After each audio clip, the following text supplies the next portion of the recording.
this video, we're going to complete the KutaSoftware Infinite PreAlgebra free worksheet, the Pythagorean Theorem. Before we dive in, let's quickly review the Pythagorean Theorem. The Pythagorean Theorem says that a squared plus b squared equals c squared. And this is the case for a right triangle.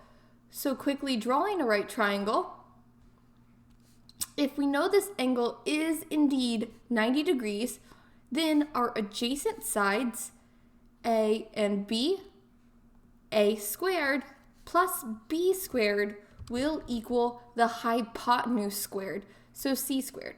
If you ever get confused on what sides are a, b, and c, just think that a and b are pretty much interchangeable. I could put b down here and a up here, or leave them as is. Either is fine because it's just a simple addition between those values squared. However, the important key is our c, our hypotenuse. One side squared plus the other side squared equals the hypotenuse squared. So it doesn't matter where a and b are as long as c is your hypotenuse. If this equation is true, then we do indeed have a right angle. If a squared plus b squared does not equal c squared, well then we know that our triangle is not a right triangle because it doesn't have that 90-degree angle. So remembering this, let's dive in to number 1. For numbers 1 through 6, all we're trying to answer is this simple question. Do the following lengths form a right triangle? Remember, if they form a right triangle, a squared plus b squared will equal c squared. So let's dive in. Looking at number 1, we can tell that these two angles are not close to being that right angle. Remember, a right angle is 90 degrees. So think of the edge of a box or the edge of a piece of paper. This looks pretty likely, but is it actually a right angle? If it is, well then our answer to the question, do the following lengths form a right triangle? If this is indeed a right angle, then we have a right triangle. So if a squared plus b squared equals c squared, we know that we have a right triangle. So if I'm going to guess that this is my right angle, maybe, let's locate c first. C is always directly across from that right angle, our hypotenuse, which is 9. So if I know that C is on this side, we can write A as 6 and B as 8, or we could write B as 6 and A as 8. It doesn't matter the order of A and B, just as long as C is that hypotenuse. So let's go ahead and do A squared plus B squared equals C squared. So A, squaring that, we're going to have 6 squared plus the length of this side B, which is 8. We're going to square that. Does that equal, this is our question, does it equal 9 squared? Because that is C. Does this indeed equal? Well, 6 squared we know is 36, 8 squared is 64, and 9 squared is 81. So we have to ask ourselves, does 36 plus 64 equal 81? No, it does not equal 81, therefore this is not a right triangle. Let's move on to number 2. In number 2, what looks like it could be our right angle? Again, this angle here. So let's locate that hypotenuse, which is always opposite our right angle. If this is a right angle, that will be 13 as our hypotenuse. So this is C. So then we have a squared plus b squared equals c squared. This time, I'm going to set a as 12 and b as 5. Again, I could have set a as 5 and b as 12. It doesn't matter since it's just simple addition between those sides once those values are squared. So the length of this side 12 is going to get squared and added with the length of this side 5, which is going to be squared. There's my a squared plus b squared. Does it indeed equal c squared? So c in this case is 13, so does that equal 13 squared? 12 squared is 144, 5 squared, 5 times 5 is 25, and 13 squared, 13 times 13, is 169. So does 144 plus 25 equal 169? Yes, it does. So because a squared plus b squared equals c squared, then yes, this is indeed a right triangle. So we can say that this angle that we had circled is indeed a right angle. Let's move on to number 3. In number 3, our right triangle, this looks like it could be our right angle. So directly opposite that side length, C is 10, and then I'll set A equal to 8 and B equal to 6.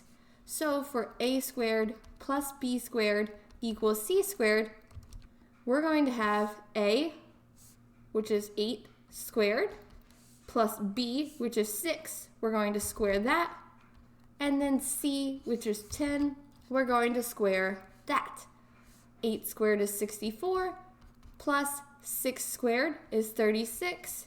Does that equal 10 squared, which is 100?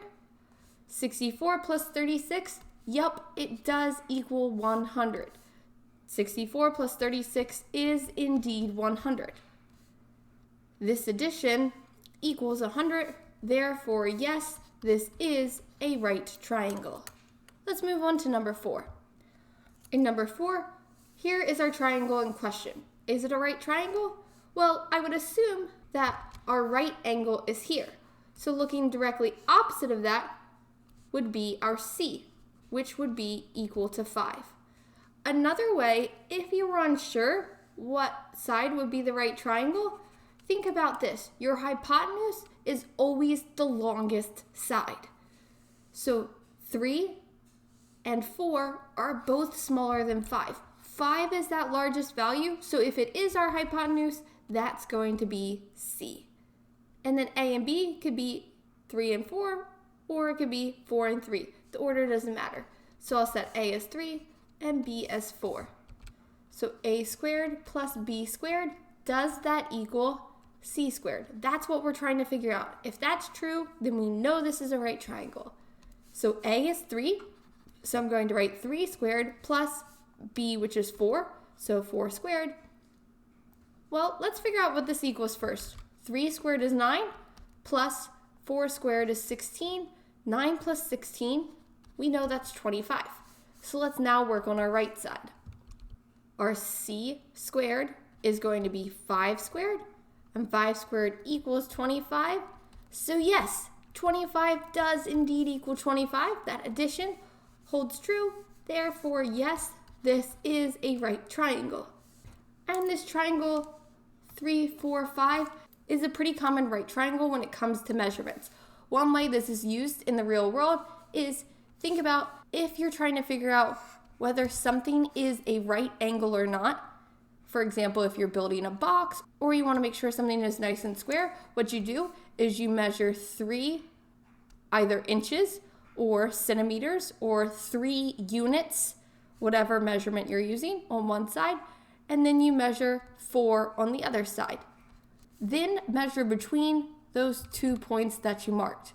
If that length is equal to 5, then you know that you got a right angle. If it's not, well, then you know that you're not square. You might need to make some adjustments in your build before you get that perfect 90-degree angle. There you have it, math used in the real world. Let's move on to number 5. For number 5, it actually gives us the sides A, B, and C. So we just need to see if A squared plus B squared equals C squared. So A squared will be 6.4 squared. B squared will be 12 squared. What does that equal? Does it equal 12.2 squared? That's our question.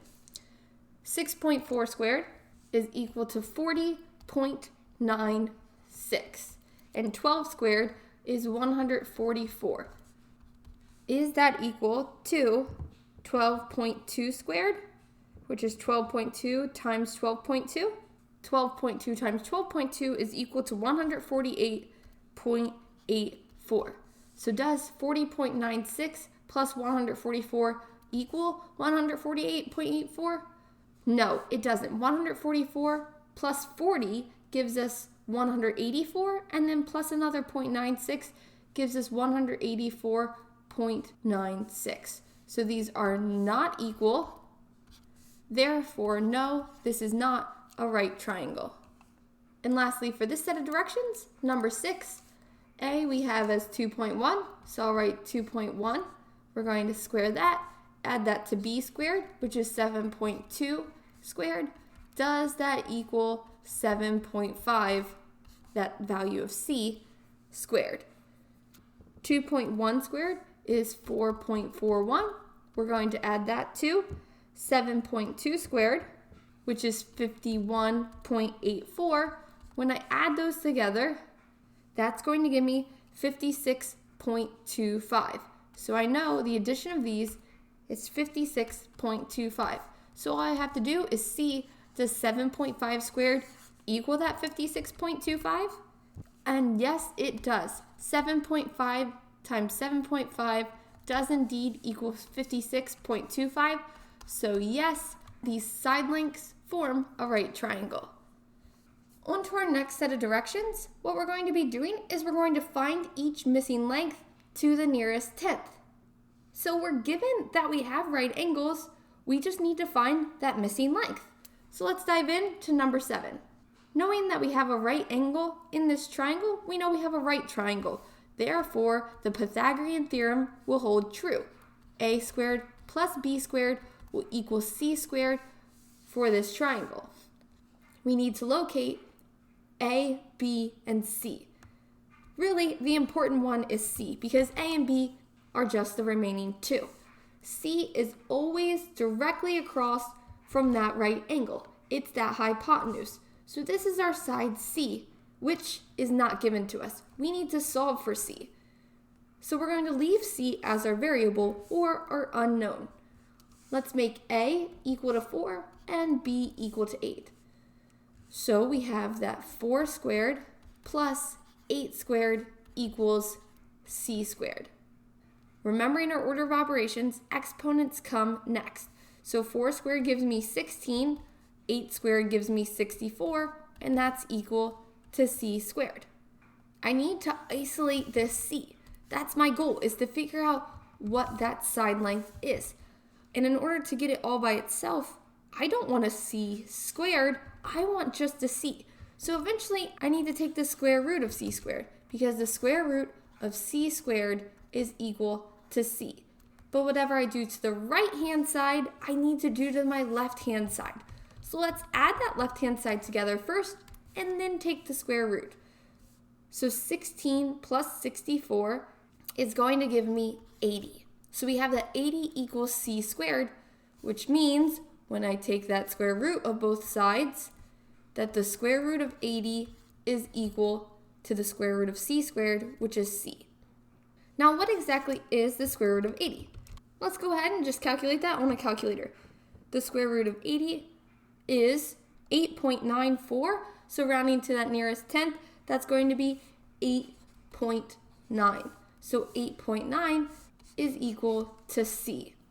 And a quick double check, just to make sure we're in the ballpark, remember that hypotenuse is always our largest side length. 4 and 8 are both less than 8.9, so that seems like a reasonable side length.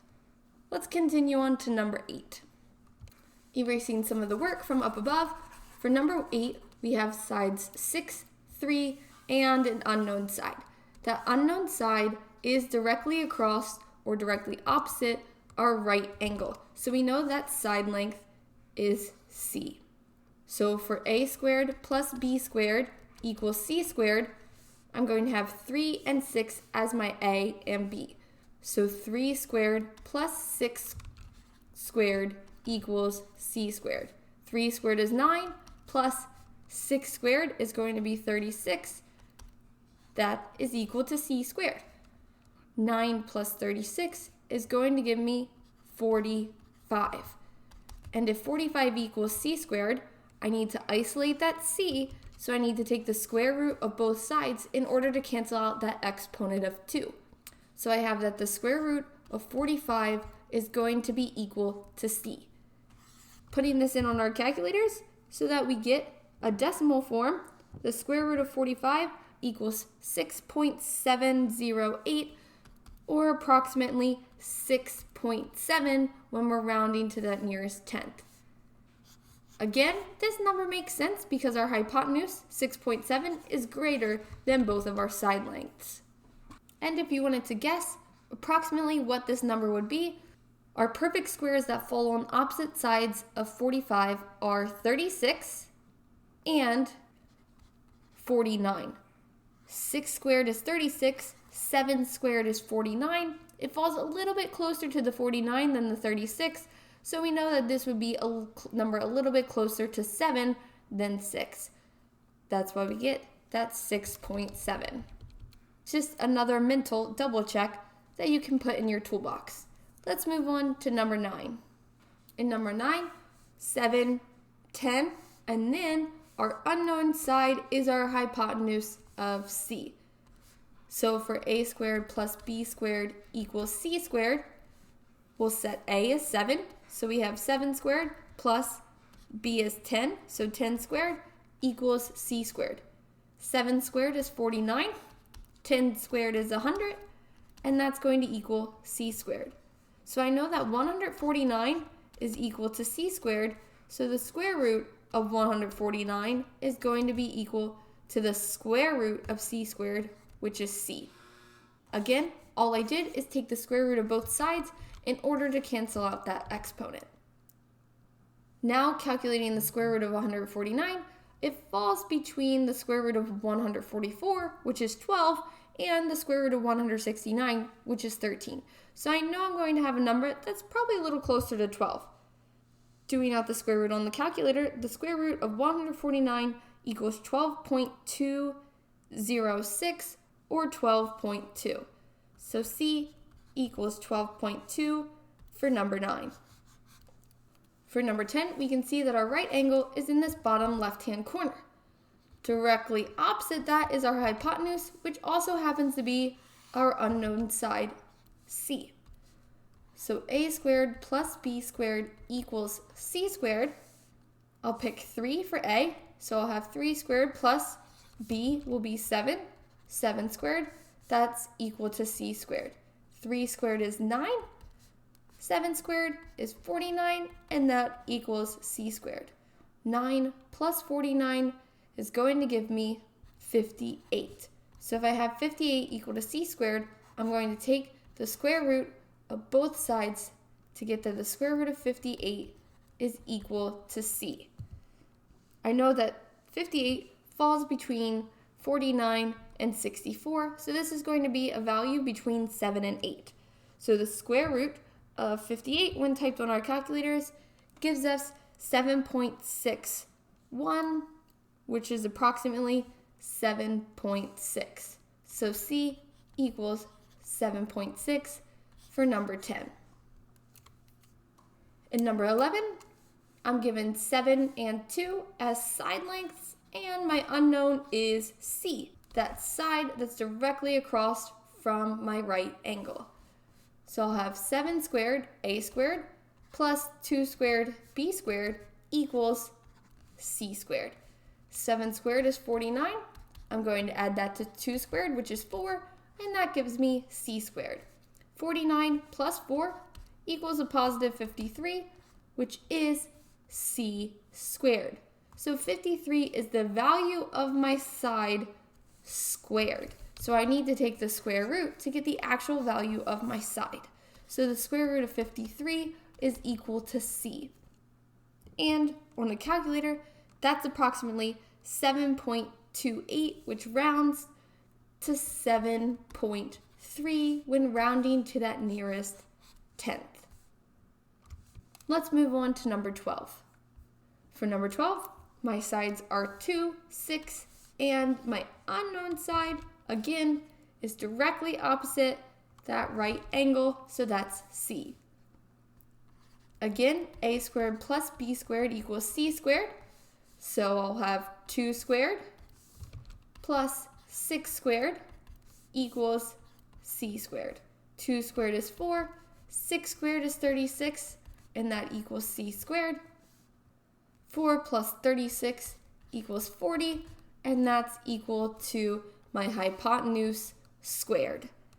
I want the size of my hypotenuse, so I'm going to take the square root of both sides of my equation to get that the square root of 40 is equal to c, which in decimal form is approximately 6.32, which is 6.3 when rounded to the nearest tenth. If you've been finding this video helpful so far, don't forget to click that thumbs up button, letting me know that you liked this video. But for now, let's move on to that second page. In number 13, again, our missing side is directly opposite that right angle, so it's our hypotenuse of c. For a squared plus b squared equals c squared, one side will be a, the other side will be b. So setting a equal to 2 and b equal to 5, we'll get 2 squared plus 5 squared equals c squared. 2 squared is 4 plus 5 squared, which is 25, equals c squared. 4 plus 25 equals 29, and if 29 is c squared, I need to take the square root of both sides. So the square root of 29 is equal to c. Typing that into our calculators, the square root of 29 is equal to 5.38, which rounds, when rounded to the nearest tenth, to 5.4. So 5.4 is c, our missing side length, for number 13. Number 14, again, we're looking for c because c is directly opposite that right angle, our hypotenuse. So we're going to have a squared plus b squared equals c squared. So that's 3 squared plus 10 squared equals c squared. 3 squared is 9, 10 squared is 100, and we're solving for c. So 9 plus 100 equals c squared. So 109 equals c squared. Taking the square root of both sides, we get the square root of 109 equals our side length, or our hypotenuse length of c. Taking the square root of 109, we get 10.44, which, when rounded to the nearest tenth, is 10.4. And does this seem reasonable? Yeah, it does, because we have a side length of 3, a side length of 10. We know our hypotenuse is that largest side length, and 10.4 is larger than 10, and it's also larger than 3.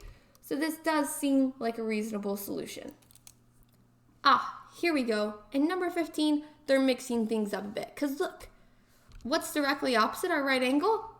We know that side length. That is c. So because c is an actual value, we're missing either a or b.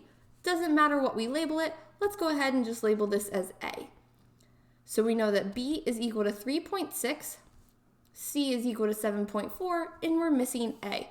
So we have a squared plus b squared equals c squared. We don't know a, so we'll leave that as a squared.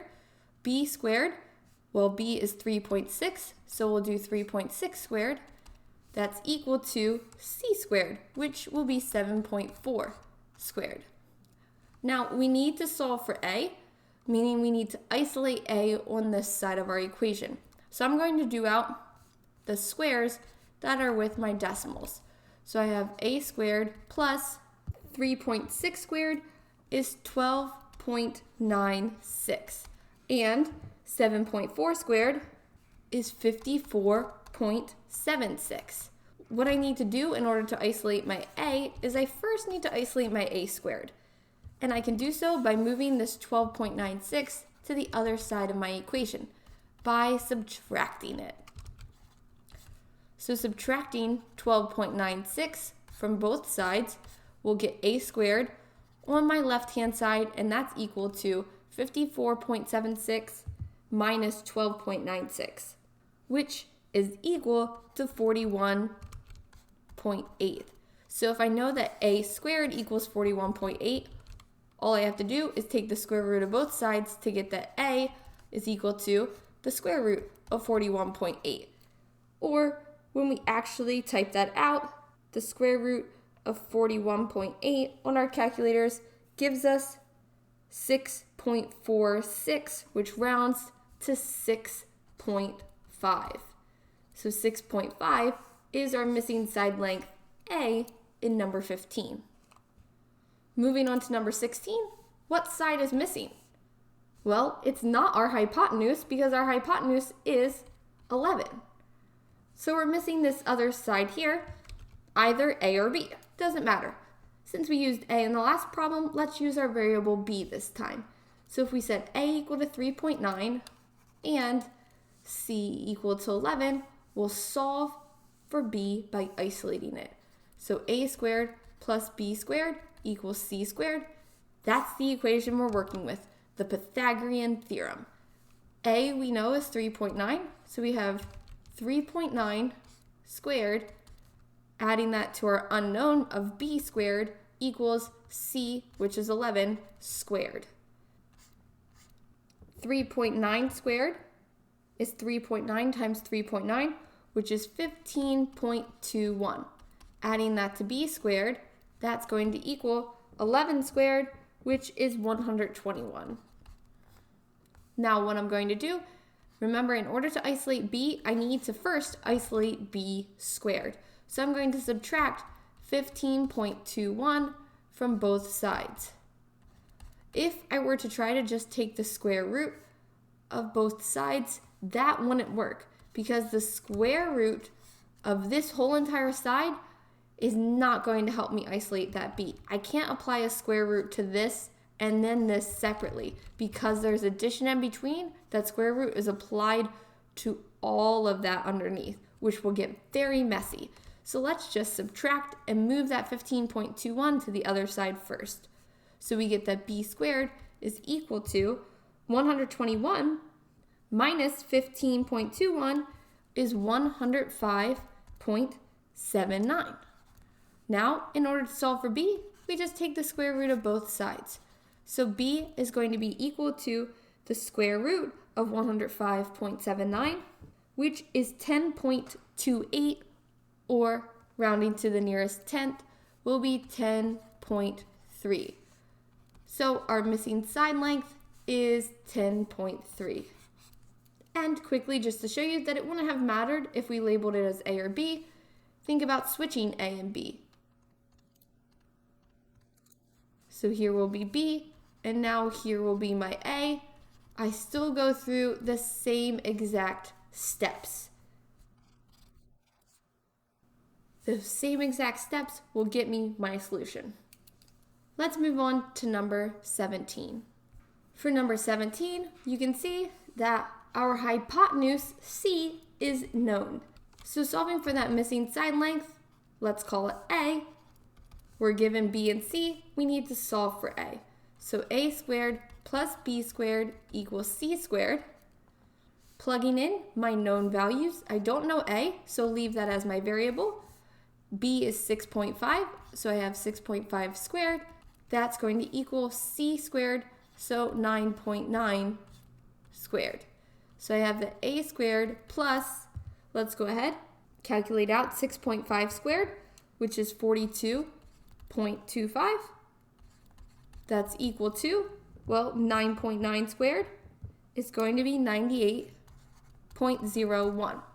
Remember, in order to isolate A, I need to subtract this 42.25.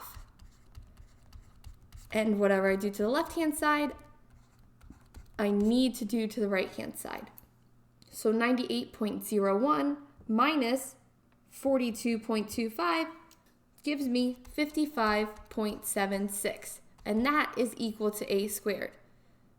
So taking the square root of both sides, I know that A is equal to the square root of 55.76, which the square root of 55.76 is 7.46, which rounds to 7.5.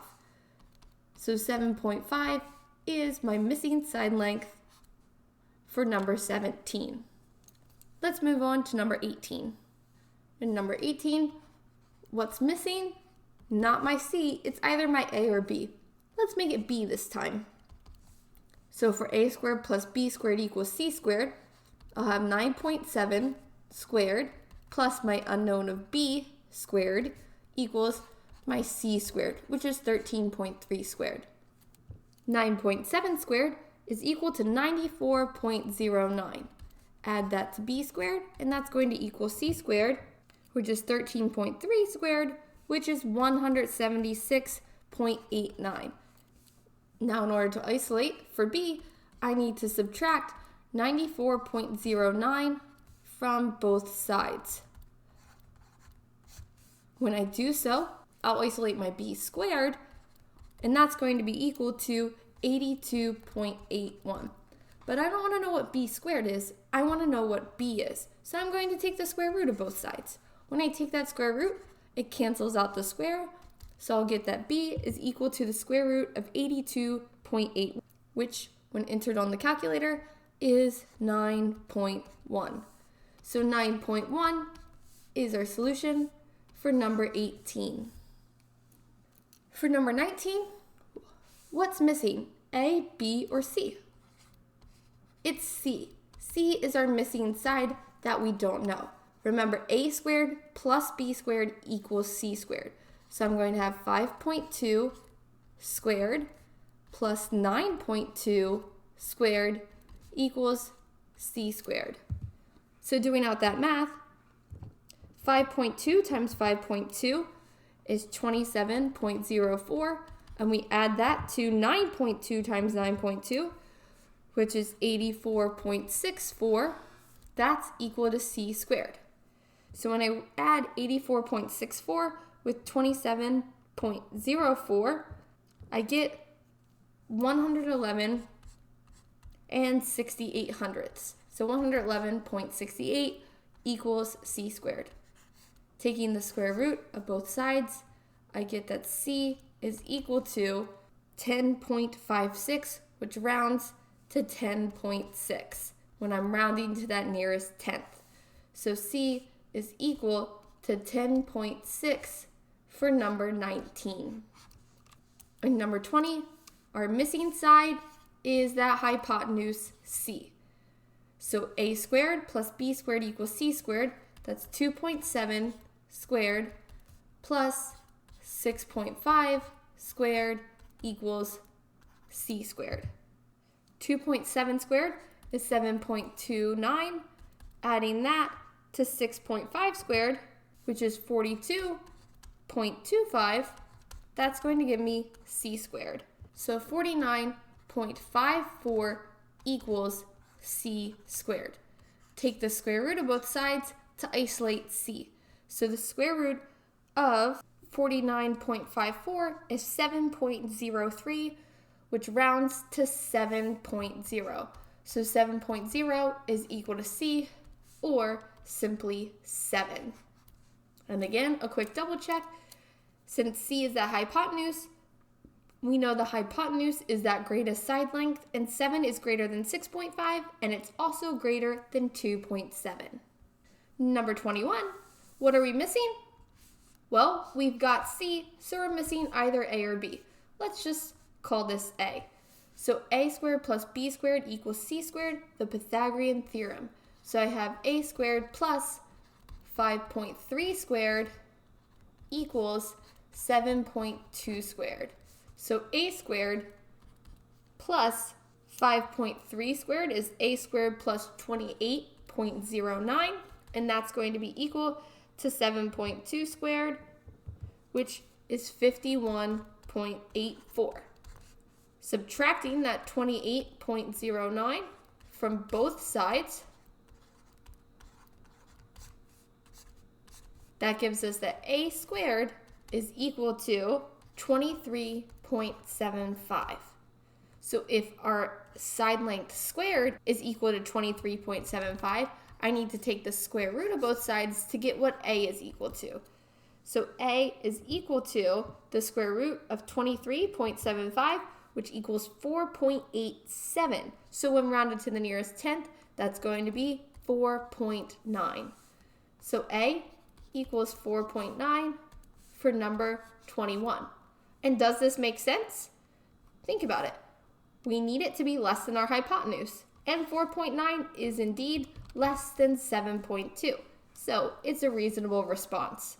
If we got something like 8.3, well, we would definitely think that that's incorrect and go back and double check our math, because 8.3 is larger than 7.2, which is not possible if 7.2 is that hypotenuse. And remember that hypotenuse is directly across from that right angle, and it's the largest side length on that triangle. So now that we've done that quick double check, let's move on to our last problem, number 22. Our last problem on this worksheet, number 22, what side is missing? We have our hypotenuse, C, of 6.5, so we're missing either A or B. Let's go ahead and just call this side length B that we're missing. So A squared, 2.7 squared, plus B squared, our unknown squared, equals C squared, 6.5 squared. 2.7 squared is 7.29. Add that to B squared, and that gives us our C squared value, which 6.5 squared is 42.25, or 42 and 25/100ths. Now, in order to isolate B, I first need to get B squared by itself, and I do so by subtracting the 7.29. That leaves me with B squared on my left-hand side of my equation and 34.96 on my right-hand side. Taking the square root of both sides will give me that B equals the square root of 34.96, which is 5.91, which rounds, when rounding to the nearest tenth, to 5.9. So our final solution on this worksheet, that missing side length B, is 5.9. If you have any questions, please feel free to leave them in the comments below, and I or one of your peers will get back to you as soon as we can. Again, I'll put the link to this free KutaSoftware website worksheet in the comments below. As always, don't forget to like, subscribe, and share. Happy learning!